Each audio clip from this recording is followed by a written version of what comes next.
குமரிகண்டம் தமிழ் நாகரிகம் வளர்ந்த இடம். முக்கியமா பாண்டியர்களால் ஆளப்பட்ட தமிழ் தேசம். சங்கத்தமிழை வளர்த்த குமரிகண்டம் என்று பெயர் வர காரணமாக இருந்தது கந்த புராணம். அந்த புராணத்தில் இடம்பெற்றுள்ள அண்டகோச படலத்தில் குமரிகண்டம் பரதன் என்ற மன்னனால் ஆளப்பட்டதாகவும் அவருக்கு 8 மகன்களும் ஒரு மகளும் இருந்ததாகவும் பரதன் தன்னுடைய பேரரசுகளை 9 பகுதிகளாக பிரித்து நிர்வகித்தார் என்று குறிப்பிடுகிறது.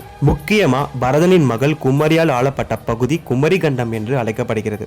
லெமுரியான்னு சொல்லுவாங்க. இலை வம்சம், முறிந்த அழிந்த என்பதால் இந்த வம்சம் வாழ்ந்த இடம் என்று பொருள். அதே மாதிரி பல ஆராய்ச்சியாளர்கள் என்ன சொல்றாங்கன்னா, பல்லாயிரம் வருஷ தமிழ் நாகரிகம் தமிழ் வளர்ந்த இடம் கடல் கோள்களால் அளிக்கப்பட்டது என்று கூறுகிறார்கள். கடல் கோள்களால் கொல்லப்பட்ட குமரிகண்டத்திலிருந்து தப்பிச்ச ஒரு பகுதி தான் ஏஷியா கான்டினென்ட். இங்க இருந்த தமிழர்கள் அங்க குடிபெயர்ந்து அங்க சங்க தமிழை வளர்த்தனர். யாழியும் சரி, தமிழி, அதிலிருந்து வந்த தமிழும் சரி, குமரி ஆண்ட குமரனும் சரி, இந்த மாதிரி பல்வேறு தமிழ் வரலாறு குமரி ஆண்ட குமரன் சேனல்ல சும்மா நின்னு பேச போது அப்கமிங் வீடியோஸ்ல.